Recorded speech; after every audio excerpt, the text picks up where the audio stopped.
মিরপুর থেকে ফারজানা নামে ক্লাস 10-এর একটি মেয়ে প্রশ্ন রেখেছে যে আমার ক্লাসের একজন প্রেমের প্রস্তাব দিয়েছে, যদি সেটা গ্রহণ না করি সে আত্মহত্যা করবে। এই অবস্থায় আমার করণীয় কি? প্রেমের প্রস্তাব প্রথম দেওয়ার সুযোগটা কোথায় পেল, স্কোপটা কোথায় পেল? নিশ্চয়ই তার একটা সেখানে রেলেভেন্সি ছিল বিধায়ী এই প্রস্তাবটা পেয়েছে।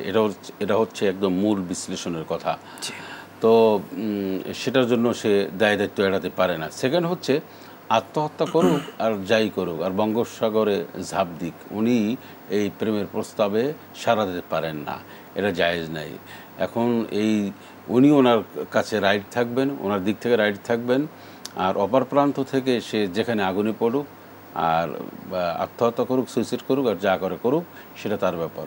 তবে ওনার যদি সতর্ক করার যদি কোনো সুযোগ থাকে গার্ডিয়ানের মাধ্যমে, গার্ডিয়ান টু গার্ডিয়ান, সেটাও করতে পারে, সেটা সতর্ক করতে পারে এবং সেখানে একটা সুষ্ঠু সমাধান যেটা হয় এই দিকে যাওয়া উচিত, যাতে করে কেউ অ্যাগ্রেসিভ না হয়।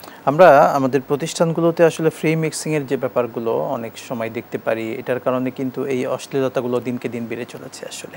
না, এই আপনি যে বলছেন যে ফ্রি মিক্সিং যেটার কথা বলছেন, অবাধ এবং সহজ শিক্ষা, এটা তো নিঃসন্দেহে, এবং অশ্লীলতা ভেয়াবানা এবং নেট, ইন্টারনেট থেকে শুরু করে সব জায়গায় তো এখন যা ইচ্ছা তাই পাওয়া যায়, যা ইচ্ছা তাই দেখা যায়, করা যায়। এটা তো আমাদের সামলেই নিতে হবে। অভিভাবক যারা রয়েছেন, পরিবারের অন্যান্য সদস্য যারা রয়েছেন, বি কেয়ারফুল। অবশ্যই যারা বাচ্চারা রয়েছে, স্কুলগামী কলেজগামী যারা ছাত্রছাত্রী রয়েছে, ছেলেমেয়ে রয়েছে, তাদেরকে এই বিষয়টি খুব টেক কেয়ার করা। শুকরান, জাযাকাল্লাহ। আমরা আরেকটি প্রশ্ন নিচ্ছি যাত্রাবাড়ি থেকে। আমাদেরকে আরেকজন ভাই প্রশ্ন রেখেছেন, বাসায় শর্ট প্যান্ট পরা জায়েজ হবে কিনা? অর্থাৎ যেটা হাফ প্যান্ট আমরা বলে থাকি, অনেকে পরছে এখন, আমরা দেখতে পাই বাইরে হাফ প্যান্ট পরে চলাফেরা করছে, সে প্রাপ্তবয়স্ক মানুষ, এটা বাসায় পরা যাবে কিনা? বাসায় এবং বাহিরে জি, শর্ট প্যান্ট বলতে যদি হাঁটুর উপরে হয় তাহলে কোনো অবস্থাতেই জায়েজ নেই, কারণ হাঁটু পর্যন্ত ঢেকে রাখা একজন পুরুষের জন্য এটা সতর এবং এটা ফরজ।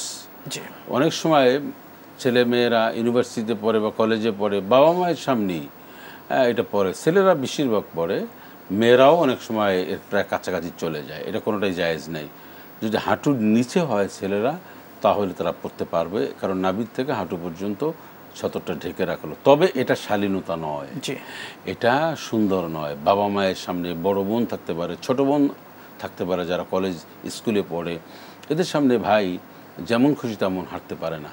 ঠিক তেমনিভাবে একজন মেয়েও টি শার্ট পরে বা ড্রেস আপটা সুন্দর না করে যেমন খুশি একটা সেভাবে ভাইয়ের সামনে, বাবার সামনে, মায়ের সামনে জায়েজ নাই।